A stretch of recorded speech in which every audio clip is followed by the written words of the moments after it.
December 1907. Monongah, West Virginia. Population just under 4,000 people. A small coal town tucked into a river valley about 90 miles south of Pittsburgh. On the morning of December 6th, a Friday, the day shift at the Fairmont Coal Company's number 6 and number 8 mines descended into the earth as they had done every day of their working lives. Somewhere between 360 and 500 men and boys, the records were never complete enough to know for certain, rode the cage down into the shafts before sunrise. They carried their lunch pails. Some of them were teenagers. A few were as young as 11 years old. The company looked the other way about age.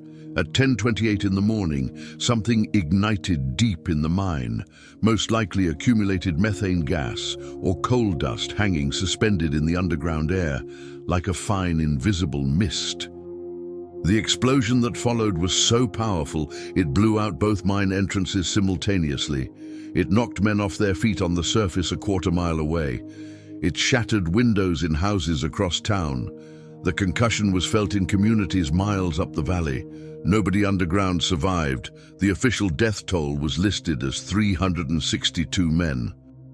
Historians now believe the real number was closer to 500 because Italian immigrant workers, who made up a large portion of the workforce, had brought relatives and friends into the mine unofficially to earn extra wages off the books. Their deaths were never recorded. The bodies of many of them were never recovered. They are still down there. In the weeks that followed, 250 women became widows in a single morning. More than 1,000 children lost their fathers before Christmas. The disaster at Monongah was the deadliest mining accident in American history. It made national headlines for about 2 weeks. And then the coal kept shipping because the country needed it, and there were always more men willing to go underground for wages. Here is the thing about coal that nobody really wants to say out loud. The country you are sitting in right now, the lights in your house, the roads you drive, the steel in every building you have ever entered, was built on this rock. Built on the labor of men who went underground and frequently did not come back up. Built on a fuel that the people selling it knew was killing workers and poisoning communities long before they admitted it to anyone. Built on a 200-year bargain that the United States made with this black, greasy, improbably ancient rock. A bargain we are still paying off. This is where it begins. Coal is, in the most literal sense, prehistoric. Not prehistoric the way people casually say about things that are old. Genuinely prehistoric, formed during an era of Earth's history that ended before the first dinosaur ever walked. The vast majority of the coal seams that sit beneath the Appalachian Mountains, beneath the plains of Wyoming and Montana, beneath the hollows of Kentucky and West Virginia, were formed during a period geologists call the Carboniferous, which began roughly 360 million years ago and ended about 300 million years ago. 300 million years. To put that in context, the United States is 248 years old. The Roman Empire at its height had been building for roughly 700 years. The oldest human civilizations on record go back maybe 10,000 years. Coal was forming in the ground 29,000 times longer than human civilization has existed. The mountains, where American coal miners have worked for 200 years, began as swampy lowland forests that looked nothing like anything alive on Earth today. The Carboniferous world was a different planet wearing the same name. Oxygen levels in the atmosphere were higher than they are now, possibly as high as 35% compared to the 21% we breathe today.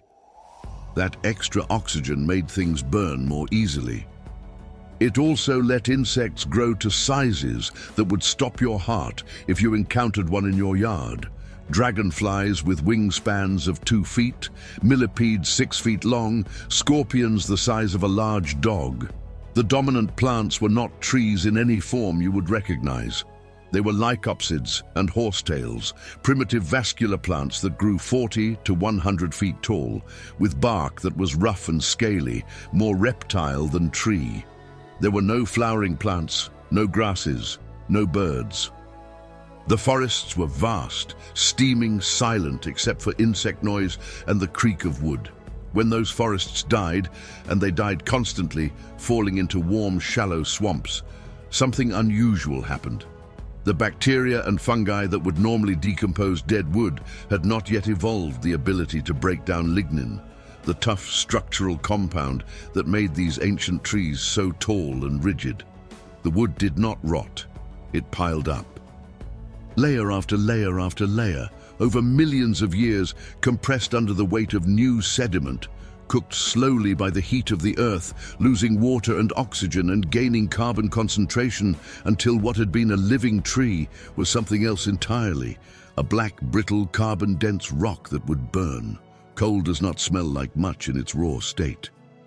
When you hold a piece of bituminous coal, the kind that powered the Industrial Revolution, it is heavy for its size, dull black or dark gray, with a faint waxy or tar-like scent if you scratch the surface. Anthracite, the hardest form, is almost metallic in its sheen, dense and dark blue-black, nearly pure carbon, the kind that burns almost without smoke. Lignite, the youngest and softest form, is brown and crumbles slightly, and smells faintly of the soil it came from. These are not three different materials. They are the same material at different stages of compression and age. All three are dead forests. All three are time made solid. The first human beings to notice coal were not miners. They were people who walked along riverbanks and cliff faces where erosion had cut through to the seams and discovered that this black rock would catch fire and burn longer and hotter than wood. In what is now northeastern China, along the banks of rivers in Liaoning province, there is evidence that people were burning coal as far back as 3,000 years ago. In parts of what is now Wales, Bronze Age peoples appear to have used coal for funeral pyres. The Romans, when they occupied Britain roughly 2,000 years ago, found coal seams exposed along rivers in northern England and burned it in their garrisons. They called it a type of earth that catches fire and used it to heat the bathhouses and forts they built along Hadrian's Wall. None of these early users understood what coal was. They had no concept of deep time, no framework for understanding that they were burning material that had been plants before mammals existed. They knew only that it burned hot, it burned long, and it was free for the taking wherever the rock lay exposed. The specific technique of extracting coal deliberately, digging for it, rather than collecting it from exposed surface seams, developed independently in several places. In China, early shaft mining for coal began during the Han Dynasty, roughly 2,000 years ago. In Europe, small-scale coal digging appears in British and Belgian records as far back as the 12th and 13th centuries. But for most of human history, coal was a local curiosity. Wood was abundant. Water power ran mills. Coal was what you used when wood was scarce or when you needed a particularly hot fire for a specific task. The world had no idea what it was sitting on. The transformation of coal from a curiosity into the engine of civilization began in one specific country, for one specific reason. Britain was running out of trees. By the 1500s and 1600s, centuries of shipbuilding, charcoal smelting, and domestic firewood consumption had stripped the British Isles of much of their original forest cover. Timber was expensive, increasingly scarce, and strategically critical. You needed it for ships, and ships were how Britain projected power across the globe. Using wood for fuel when you could use it for warships was, in the emerging logic of empire, a waste of a military asset. Coal offered a way out of that bind. Britain had enormous coal deposits close to the surface in the northeast, in Northumberland and Durham, and in the Welsh valleys. The problem was getting coal from where it was to where it was needed. The mines of Northumberland were 100 miles north of London. Coal was heavy, roads were terrible, horses could not haul enough. The solution was water. By the early 1600s, a seaborne coal trade had developed between the mines of northeastern England and the city of London. Collier ships, specialized cargo vessels designed specifically to haul coal, plied the North Sea constantly, carrying what Londoners called sea coal to the city's markets, hearths, and early industrial operations. By 1650, London was importing roughly 350,000 tons of coal per year by sea. By 1700, that number had doubled. The economic and social structure that formed around this trade was the prototype for every industrial extraction system that followed. Mine owners, typically English and Scottish aristocrats and gentry who happened to hold land above coal seams, became fabulously wealthy without ever going underground themselves. The actual extraction was done by a category of worker called the hewer, men who worked on their knees or backs in seams, sometimes only 18 inches high, hacking coal loose with picks in total darkness, broken only by tallow candles, breathing coal dust with every breath for 10 to 12 hours a day. The pay was just enough to keep them there. There was a refinement technique developed in these early British mines that no longer exists anywhere in the industrialized world, a practice called the truck system, in which miners were paid not in British currency, but in tokens redeemable only at the company-owned store, the truck shop, where the mine owner set the prices. A miner who needed food for his family could not take his wages elsewhere. He was obligated to the company store at the company's prices for everything his family ate, wore, and used. This was not incidental. It was deliberate. The truck system trapped miners in perpetual debt, spending more than they earned, running tabs that kept them tied to a specific mine in a specific town for their entire working lives. It was not slavery by law. It was something carefully designed to achieve the same economic result. The coal trade was worth, at its mid-1600s peak in Britain, the rough equivalent of $1.2 billion in today's US dollars annually. The mine owners sat in manor houses above the ground. The men who created that wealth never saw daylight during their working hours. By the mid-1700s, coal had become something Britain could not function without. London's breweries ran on it. Its smithies and foundries ran on it. Its household fires burned it. But there was a ceiling on how much coal could be extracted because the mines kept flooding. You could dig a shaft maybe 100 feet down before groundwater became unmanageable. Pumping it out by hand or with horse-powered pumps was the limiting constraint on the entire industry. In 1712, a man named Thomas Newcomen installed the first practical steam engine at a coal mine in Staffordshire, England. The engine burned coal to boil water, to make steam, to push a piston, to pump water out of the mine. It was slow, enormous, and inefficient enough that it only made economic sense next to a coal mine, because coal was the only fuel cheap enough to run it. A machine that burned coal to get more coal. The circular logic of industrial civilization right there at its origin. 60 years later, James Watt improved Newcomen's design into something that could actually drive factory machinery. And at that moment, the ceiling on industrial production vanished.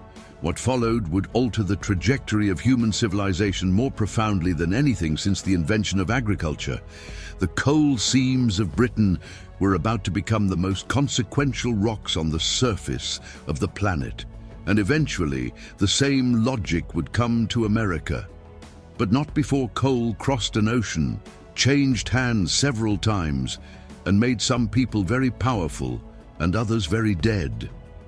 By the time the American colonies were established and growing in the 1600s and early 1700s, coal was already an established feature of British industrial life. The colonists brought knowledge of it with them, knowledge of what it was, how to burn it, what it could do. What they found when they arrived was staggering. The Appalachian Coal Basin is one of the largest contiguous coal deposits in the world. It runs roughly 200 miles from northern Pennsylvania down through Maryland, West Virginia, Kentucky, Tennessee, Alabama, and into Georgia. To drive that distance in a car on an interstate today would take about 18 hours without stopping. The coal beneath the Appalachians formed during the same Carboniferous period as the coal in Britain. They were literally the same ancient forest system, split apart when the supercontinent Pangaea broke up roughly 200 million years ago. The American deposits were, in many places, thicker, more accessible, and higher in quality than their British equivalents. Early American colonists noticed coal seams exposed in riverbanks and cliff faces almost from the beginning. French explorers documented coal deposits along the Illinois River as early as 1679. In 1701, the English geographer John Lawson noted coal outcroppings in what is now North Carolina. The first documented commercial coal mining in North America took place in Virginia, near Richmond, in the early 1700s, making the American coal industry older than the American nation. But for most of the colonial period, America did not need coal in the way Britain needed it. The continent was covered in forests, wood was free, abundant, and sufficient. Coal was a curiosity, a local fuel used by blacksmiths and a few early furnace operators, but not a strategic industrial material. That changed with independence, and then changed even more dramatically with what America decided to build. After the Revolutionary War, the new republic needed to industrialize quickly to compete economically with Britain. The young country had iron ore, water power, and rivers that could move goods. But the iron industry, the foundation of any industrial economy, required massive quantities of heat to smelt ore into metal. Wood-based charcoal worked.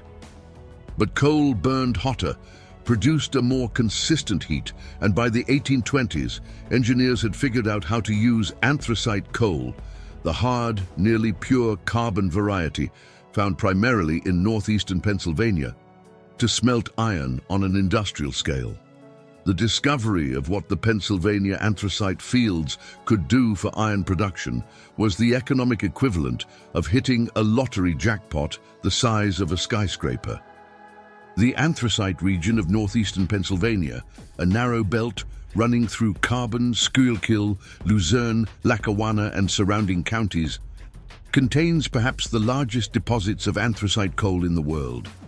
The trade routes that moved it south to the furnaces of New Jersey and Pennsylvania and north to the homes and factories of New York became the first large-scale industrial transportation infrastructure in American history. Canal companies spent the 1820s and 1830s building hundreds of miles of artificial waterways specifically to move coal out of the Pennsylvania mountains. The Lehigh Coal and Navigation Company's canal, the Delaware and Hudson Canal, the Schuylkill Navigation. These were engineering feats comparable to anything in the world at the time, built for one purpose: moving a black rock downhill to the cities that needed it. And the cities needed it desperately. Philadelphia and New York were growing at rates that would be staggering by any historical standard. New York City's population roughly tripled between 1820 and 1850, going from 123,000 to 515,000 people in a single generation. The iron foundries, glassworks, brick kilns, bakeries, breweries, and households of those cities required more heat than the region's remaining forests could supply. Coal filled the gap, and then coal became the gap. The thing everything else was built around. By the 1850s, the railroads had replaced the canals, and the coal industry's logistics became even more efficient. Railroad companies and coal companies frequently overlapped. The same investors owned both because the coal needed the railroad to move, and the railroad needed coal to run. It was one of the earliest examples of what would become an American specialty, the vertically integrated monopoly.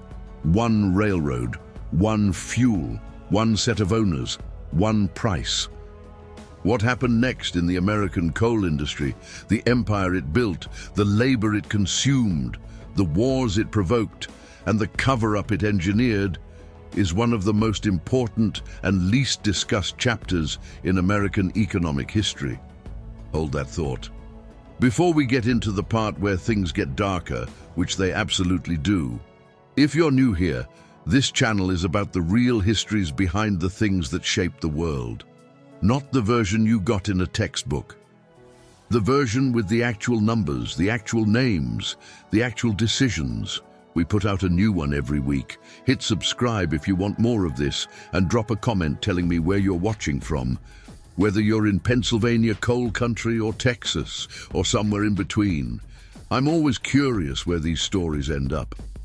Now back to coal. By the 1870s, coal was not merely an American industry, it was the American industry, the foundation beneath every other industry that existed. And at the top of it sat a remarkably small number of men. The Pennsylvania Railroad, by the 1870s, was the largest corporation in the world by market capitalization. It controlled thousands of miles of track, had revenues larger than the entire annual budget of the United States government, and owned or controlled vast quantities of Pennsylvania coal land, either directly or through subsidiary companies it technically was not supposed to own. Because owning both the railroad and the mines it transported created an obvious conflict of interest that regulators hadn't figured out how to address yet. That tension between the railroad monopolies and the coal companies, which were frequently the same companies wearing different legal names, defined American industrial capitalism for nearly 50 years. The anthracite coal industry of Pennsylvania was controlled by the 1870s by 6 railroad companies. 6. They collectively owned or leased roughly 75% of all anthracite coal lands in Pennsylvania. This is the rough equivalent of 6 corporations controlling every oil well in Texas and every pipeline connecting them to every gas station in the country simultaneously. The price of coal that an American family in Philadelphia or New York or Boston paid for winter heat was set not by any market force, but by what those 6 companies decided to charge. They called their arrangement with breathtaking candor the gentleman's agreement. They met periodically to divide the market, fix prices, and ensure that none of them competed with the others in ways that might reduce their collective profit. It was a cartel in the straightforward sense of the word. It operated openly and with the implicit blessing of political figures who shared social circles and investment interests with the men who ran it. The wealth this cartel generated was visible in physical form across eastern Pennsylvania and in Philadelphia and New York. The Reading Railroad's president, Franklin Gowan, built a mansion in Philadelphia that cost, in today's dollars, the equivalent of roughly $20 million. The Vanderbilts, Drexels, and Biddles, the financial dynasties whose names still appear on buildings and institutions across the American Northeast, all had coal money somewhere in their portfolio. American colleges, American hospitals, American museums were endowed with anthracite money. The cultural infrastructure of the American elite was, in no small part, paid for by the labor of men underground in Pennsylvania, West Virginia, and Kentucky. The economic consequence of this cartel structure persists in American law today. The Sherman Antitrust Act of 1890, the foundational American law against monopolistic business practices, was written in part as a response to the coal and railroad combines. The Interstate Commerce Act of 1887, which established the first federal oversight of railroad pricing, was driven in part by the outrage of farmers and manufacturers who were being gouged by freight rates set by coal-connected railroads. The regulatory architecture that Americans take for granted, the idea that the federal government has a role in preventing monopolies from strangling markets, was built as a direct response to what the coal industry became in the decades after the Civil War. The next time you read about an antitrust investigation into a major tech company, you are reading about a legal framework that exists because of coal. Now step away from the counting houses and the railroad boardrooms. Go underground. A coal miner working in the anthracite fields of Pennsylvania in the 1870s typically descended a shaft or walked into a slope entry before daylight. He would not see daylight again until after dark if he worked a standard shift. The mine interior was lit by a candle or later a lamp burning whale oil or naphtha mounted on the front of his cap. A flame burning in an environment that could, at any moment, contain enough methane gas to kill everyone within 100 yards. He breathed coal dust continuously. It coated his throat, his lungs, his skin, his food, his water. There was no washing facility at the mine. He rode home on public transportation or walked covered in black dust, eating lunch he had packed in a tin pail because there was no food provided by the employer. The physical space he worked in was often, in the thinner seams, roughly the height of a kitchen counter. He worked on his hands and knees or flat on his side, swinging a pick into a seam of coal, inches from his face. In the wider seams, rooms they were called, he had more space. But he was still in the dark, still breathing dust, still surrounded by wooden props holding up thousands of tons of mountain above his head. When those props failed, or when the roof moved unpredictably as coal was extracted, the result was called a fall. Miners were crushed by falls with the regularity that the industry treated as a routine operational cost. The mortality statistics from American coal mines in the last decades of the 19th century are worth sitting with. Between 1870 and 1900, an average of roughly 1,000 American coal miners died on the job every single year. In some years, the number exceeded 2,000. These were not accidental deaths in the way we use the word accident today, the implication of the unexpected and the unforeseeable. Mine owners knew that certain roof conditions were dangerous. They knew that accumulated methane was lethal. They knew that coal dust was explosive. They chose not to invest in the ventilation, the timber, the inspection, and the monitoring that would have prevented a significant proportion of these deaths, because those investments cost money and reduced profit margins.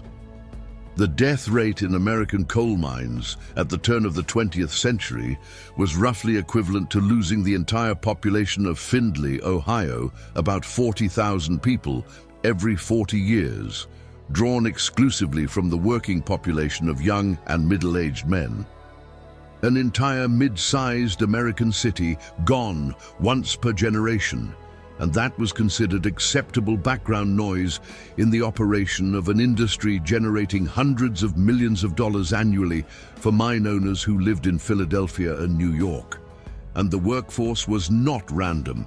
Coal mining in Appalachia was built primarily on immigrant labor, and in some districts on labor that had relatively few legal alternatives.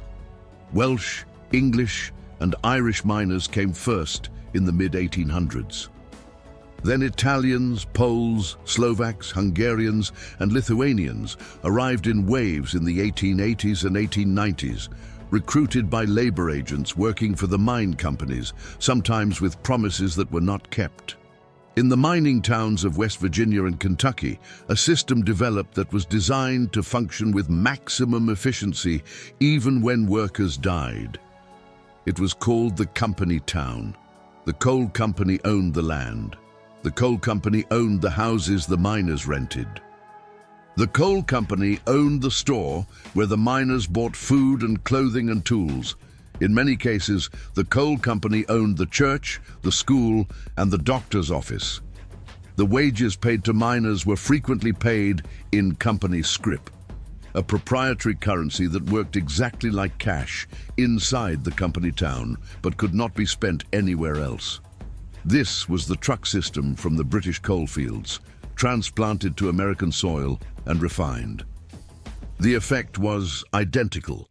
workers who were economically unable to leave, who owed more to the company store than they earned in a month, who could not relocate because they had no savings that could be spent anywhere other than the company's facilities.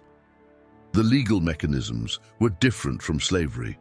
The economic result was similar enough that at least 2 federal investigations in the early 1900s used the word involuntary in describing the conditions in certain company towns. American factories, American railroads, and American households were the end destination for almost everything these workers produced. The steel that became the frame of the Brooklyn Bridge, the Chrysler Building, and the first American skyscrapers was smelted with coal from Pennsylvania, West Virginia, and Kentucky, extracted under these conditions by these workers in these towns. The iron rails of the Transcontinental Railroad were forged with Appalachian coal. The boiler in every American steamship, the furnace in every American city apartment building, the engine in every American locomotive, all of it ran on coal extracted by men earning wages carefully calibrated to keep them unable to do anything other than continue extracting coal. The labor conditions in American coal mines did not go unchallenged. The response they provoked and the way that response was crushed, negotiated, and eventually partially accommodated shaped American labor law, American political culture, and the relationship between corporations and the federal government in ways that are still visible today. The first organized attempt to change conditions in the Pennsylvania anthracite fields came in the form of an organization called the Working Men's Benevolent Association, active in the late 1860s and early 1870s. It won some modest gains, including a reduction in hours and a small improvement in wage structures. The coal operators responded by flooding the labor market with new immigrant workers, depressing wages, and using their control of housing and the company store to discipline any worker who showed organizing tendencies. When that wasn't enough, they used something else. They used the law. In 1875 and 1876, a group of Irish immigrant miners in the Pennsylvania coalfields, members of a secret society called the Molly Maguires, were accused of a series of murders and acts of violence against mine supervisors and operators. The prosecutions were organized and financed by Franklin Gowan, the president of the Philadelphia and Reading Coal and Iron Company, who hired the Pinkerton National Detective Agency, a private law enforcement firm whose business model was essentially providing violence-capable muscle to corporations to infiltrate the Molly Maguires and gather evidence. 20 men were ultimately convicted and hanged. The historical consensus today is that some of the convictions were legitimate, some were almost certainly fabricated, and all of the evidence came from a single Pinkerton informant whose testimony was financed by the man whose company was being accused of exploiting the workers. The hangings effectively destroyed organized labor in the Pennsylvania anthracite fields for a generation. The next major confrontation came in 1902. The United Mine Workers of America, founded in 1890, called a strike of the anthracite coalfields that would last 163 days, from May to October. Roughly 150,000 miners walked off the job. The coal operators, led by George Baer of the Philadelphia and Reading, refused to negotiate and issued a statement that became one of the most notorious public relations documents in American corporate history. Baer wrote, in a letter that was intended to be private and was leaked to the press, that the rights and interests of the laboring man will be protected and cared for, not by the labor agitators, but by the Christian men to whom God, in his infinite wisdom, has given control of the property interests of the country. The public reaction to that sentence was what you would expect. More importantly, President Theodore Roosevelt, who had no legal authority to intervene in a labor dispute between private parties, threatened to nationalize the coal mines and have the US Army operate them if the operators did not submit to arbitration. This was an extraordinary assertion of executive power that had no clear precedent. The operators, calculating that nationalization was a worse outcome than arbitration, agreed to submit.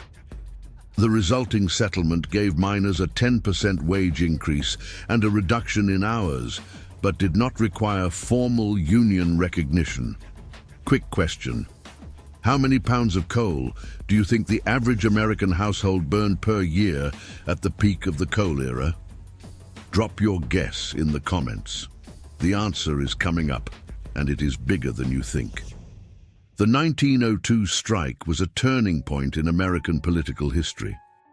It established the precedent that the federal government had an interest in the outcome of major labor disputes, not just as a peacekeeper, but as a potential arbitrator. It helped define Theodore Roosevelt's progressive brand, and it set up the broader regulatory battles that would define the relationship between American corporations and the American government for the next half-century. The legal architecture that emerged from coal, from the Sherman Act to the Clayton Act to the early labor regulations that eventually fed into the National Labor Relations Act of 1935, represents the most significant expansion of federal regulatory authority in American history up to that point. All of it was built in direct response to what the coal industry had done when left to its own devices. By the early 20th century, the United States had become what no other nation in the world was, a coal superpower. Not just a major producer, the dominant producer. In 1918, at the height of World War I, the United States produced roughly 679 million tons of coal in a single year, more than any other nation on Earth, more than Britain and Germany combined. American coal powered American steel, which built American tanks, ships, artillery, and the infrastructure of war. The Steel Corporation, founded by Andrew Carnegie and later acquired by J.P. Morgan, U.S. Steel, headquartered in Pittsburgh, was the largest coal consumer in the country and simultaneously one of the largest coal producers. By 1901, U.S. Steel's formation had created the first billion-dollar corporation in American history. That corporation ran on coal. The coal came from mines in Pennsylvania, West Virginia, Alabama, and Kentucky. The workers in those mines earned wages between $1.50 and $3 per day, the rough equivalent of $50 to $100 in today's dollars. The geography of American coal consumption mapped almost perfectly onto the geography of American industrial power.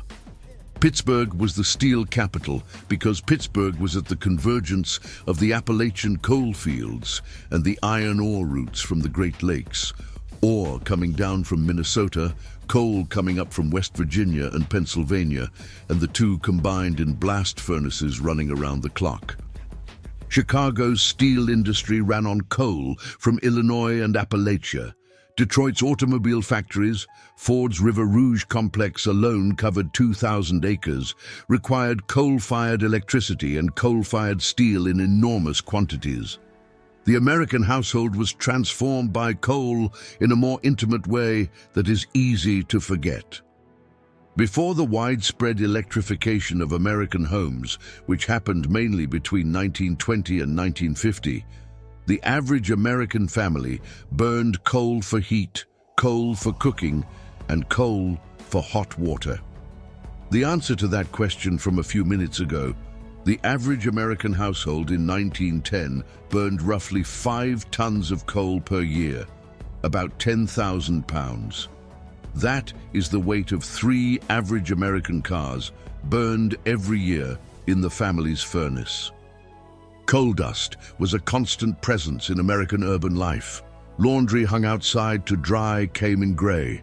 The snow in Pittsburgh and Chicago and Cleveland turned black before it melted. The air over American industrial cities was a visible brown-gray haze that residents of those cities in the early 1900s simply accepted as the normal appearance of the sky. The coal industry during World War II became briefly the most regulated industry in America. The federal government seized control of the coal mines in 1943 when John L. Lewis, the legendary and combative president of the United Mine Workers, called a strike during wartime, and President Roosevelt nationalized the mines to keep coal flowing to the war effort. The government ran the mines for most of 1943 and part of 1946, a fact that is rarely mentioned in mainstream American histories of the war because it complicates the narrative of American capitalism defeating fascism. After the war, coal faced a new competitor: natural gas for heating, fuel oil for industry, and eventually nuclear power for electricity. The Appalachian coal fields began a long, slow economic decline that accelerated through the 1960s and 1970s. Employment in American coal mining fell from roughly 700,000 miners in 1920 to under 250,000 by 1970. The communities that had been built around coal, the company towns, the mining districts, the small cities that existed because of one industry, began to hollow out. For a moment in the 1970s, it looked like coal might stage a comeback. The oil crisis of 1973, when OPEC cut off exports to the United States, sent energy prices through the roof and made coal look like the strategic asset that would free America from dependence on foreign oil. Billions of dollars went into coal development in the 1970s. New mines opened, exports rose. Washington talked about coal as the fuel of American energy independence. It wasn't a comeback. It was a last gasp. What I haven't told you yet is what the people selling you coal-fired electricity right now already know, and have known for decades. Here is the part that should make you angry. The American coal industry knew that burning coal created serious, measurable harm to human health before most Americans had ever heard the words air pollution in a regulatory context. And the industry spent decades, with the active assistance of allies in Congress and in federal regulatory agencies, making sure that Americans did not find out the extent of what it knew. The specific harm was not a mystery. Coal combustion releases a suite of substances that are, without exception, bad for human bodies: sulfur dioxide, nitrogen oxides, particulate matter, the fine particles known as PM2.5, small enough to penetrate deep into lung tissue and enter the bloodstream, mercury, arsenic, lead, chromium. These are not trace contaminants in amounts too small to matter. At the levels produced by coal-fired power plants operating across the United States through most of the 20th century, these substances were causing measurable, documentable increases in respiratory disease, cardiovascular disease, cancer, neurological damage, and premature death. The question of when the industry knew is not actually a difficult question to answer. The evidence base was already substantial by the 1950s. The London smog event of December 1952, 5 days in which a coal-fired atmospheric fog killed an estimated 4,000 people in a single week and contributed to the deaths of another 8,000 to 12,000 in the weeks following, was front-page news in the United States. American public health researchers drew the obvious connection between that event and the air over American industrial cities, where coal combustion was producing similar, if less acutely concentrated, atmospheric conditions. By the late 1950s, there was a scientific literature developing that documented measurable health effects from coal combustion in American cities. The American coal industry and the utilities that burned coal to generate electricity were aware of this literature. They hired their own scientists to review it. The internal documents from utility companies and coal industry trade associations from the 1950s and 1960s documents that have since been obtained through litigation and public records requests, show clearly that industry scientists understood the nature and direction of the health evidence. They knew that particulate matter from coal combustion was harmful. They knew that sulfur dioxide caused respiratory disease. They knew that mercury emissions from coal plants were accumulating in water systems and entering the food chain. What they chose to do with that knowledge was not disclose it to the public. What they chose to do was fund an alternative scientific narrative, lobby Congress against air quality regulation, and work through trade associations to present the question of coal's health effects as a matter of genuine scientific uncertainty, when the internal consensus was considerably less uncertain. This is the tobacco playbook. It is not a coincidence that it is the tobacco playbook. The law firms, the public relations firms, and in some cases the actual scientists who executed the coal industry's strategy were, in several documented instances, the same firms and scientists who had done the same work for the tobacco industry. The strategy is the same because it was literally sold to the coal industry by consultants who had developed it while working for tobacco companies.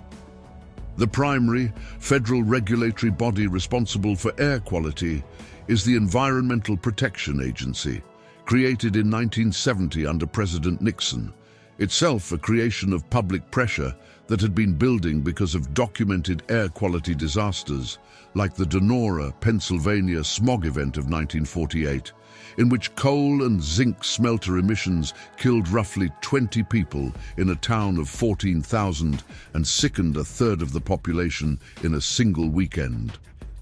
The EPA, when it was created, had the legal authority to regulate air pollution from coal plants. What it did with that authority over the following 5 decades is a story of regulatory capture as thorough and well documented as anything in American administrative history. This was not a foreign problem. This happened in American boardrooms, with American lawyers signing off on it, with American congressmen protecting it, and with American regulatory officials who moved through a revolving door between the industries they were supposed to regulate and the agencies supposed to regulate them. The Edison Electric Institute, the trade association for American electric utilities, spent decades lobbying against clean air rules. The National Mining Association spent millions opposing EPA regulations that would have required coal plants to install technologies that would reduce particulate and sulfur dioxide emissions.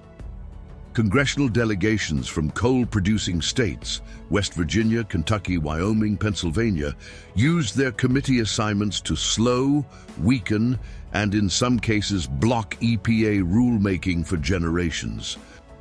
They calculated, in documents that were subsequently made public through the Freedom of Information Act and through litigation, that the cost of delaying or weakening clean air regulations exceeded the cost of complying with them by a margin worth tens of billions of dollars to the industry. By their own math, the liability costs from health effects were lower than the capital costs of emissions controls. They chose to pay out on the health effects and to spend enough on lobbying and political contributions to keep the costs of doing so manageable. The FDA knew, the EPA knew, Congress knew, and they kept it quiet for decades while Americans breathed the air. The most effective protection the coal industry found was not scientific.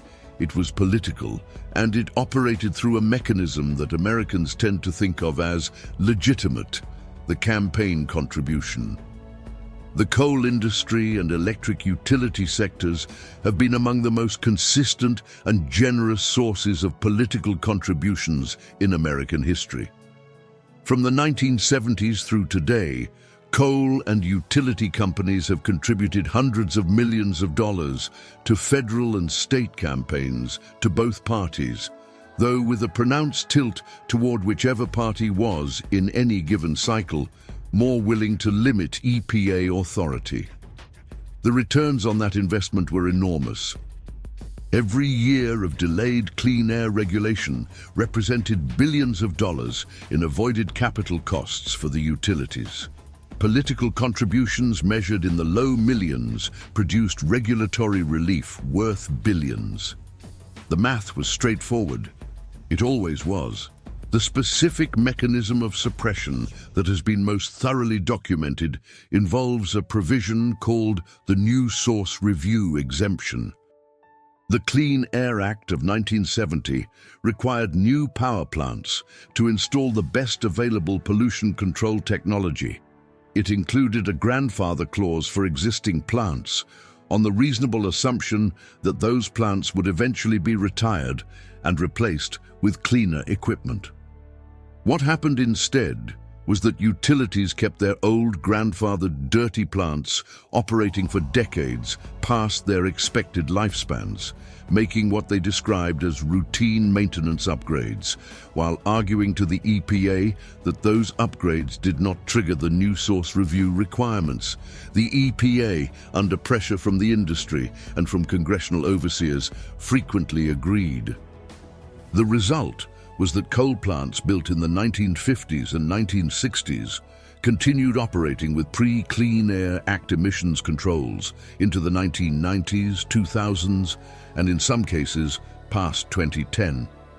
A landmark study by Apt Associates, commissioned by the Clean Air Task Force and published in 2004, estimated that particulate pollution from American coal plants was causing roughly 24,000 premature deaths in the United States every single year. That is not a speculative estimate from a single disputed study.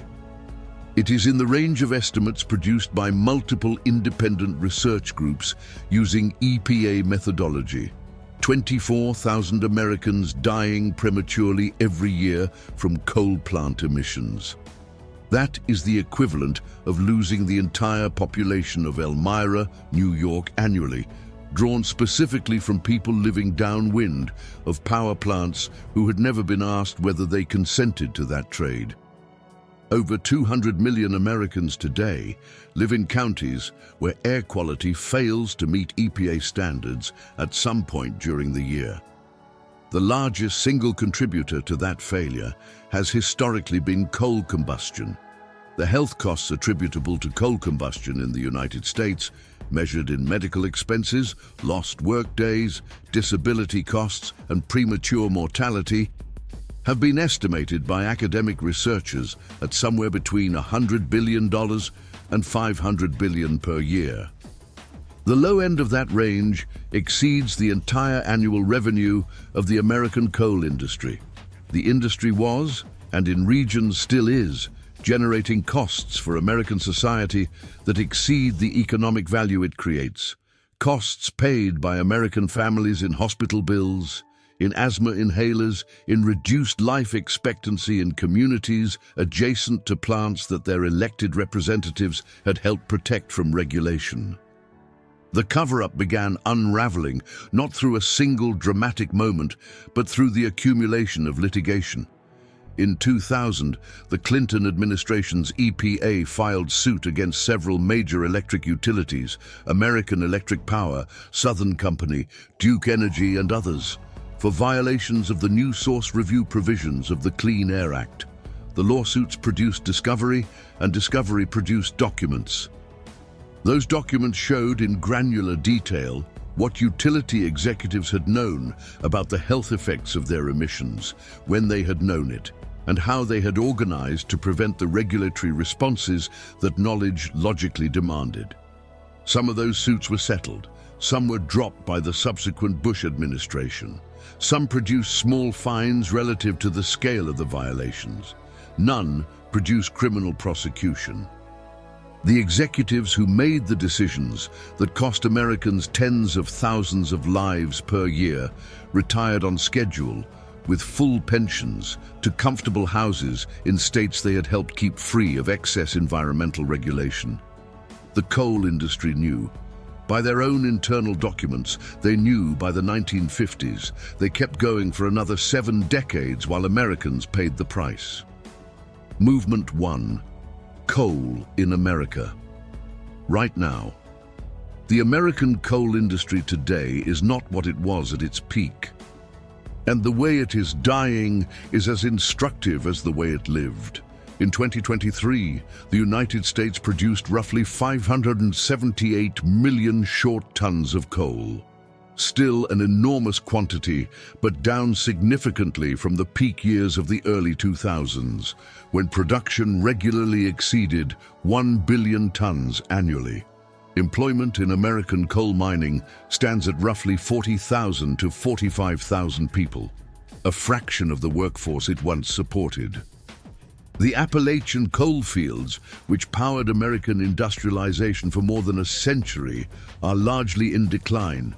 Production has shifted westward, primarily to the Powder River Basin in Wyoming and Montana, where a different type of coal, subbituminous, lower in energy content but also lower in sulfur, can be extracted from surface mines using enormous machinery operated by relatively small crews. A single surface mine in Wyoming's Powder River Basin can produce more coal in a year than an entire district of underground mines in West Virginia, with a fraction of the workforce. The electricity you are using right now to watch this video might be coal-fired. Roughly 16 to 17% of American electricity generation in 2023 came from coal, down from 50% as recently as 2007, but still a significant share. The utilities still burning coal include companies that you pay an electric bill to every month: Duke Energy, American Electric Power, Southern Company, Xcel Energy. Their coal plants operate in Ohio, Indiana, Kentucky, Georgia, Texas, Wyoming, and a dozen other states. The smoke they produce, regulated now after 50 years of battles at levels significantly below what they emitted in 1970, still contributes measurably to the air quality in American cities and rural communities downwind. The coal ash, the solid residue left after coal is burned, is stored in facilities across 30 states called coal ash ponds. There are roughly 450 of them. They contain decades' worth of accumulated combustion byproducts: arsenic, mercury, lead, chromium, selenium. In 2008, a dike failure at a Tennessee Valley Authority plant near Kingston, Tennessee, released over 1 billion gallons of coal ash slurry, the largest industrial spill in American history at the time. It covered roughly 300 acres of land and contaminated the Clinch and Emery rivers. The cleanup workers, many of them hired from local communities at low wages, were told by their contractor that the ash was safe. Dozens of them have since developed cancers and lung diseases, and many have died. A federal jury found in 2018 that the contractor, Jacobs Engineering, had systematically misled workers about health risks. The legal battles are ongoing. There is coal ash in your life right now, whether you know it or not. Fly ash, one of the byproducts of coal combustion, is used as an additive in the concrete that makes up American roads, bridges, and building foundations. The interstate highway you drove on to get to work this morning may contain coal ash in its structure. So might the foundation of the building you work in. This is not metaphor. This is material science. Movement 2. The philosophical reversal. Slow down for a second. Step back from the statistics. Coal did not make modern America in spite of the extraction and the deaths and the cover-up. It made modern America through those things. The economic model that built American industrial power was premised at every stage on the externalization of costs, moving the real costs of coal off the company's balance sheet and onto the bodies of miners, the lungs of city residents, the water tables of mining communities, and eventually the atmosphere of the entire planet. The profits were private, the costs were public. This is not a bug in the American industrial system.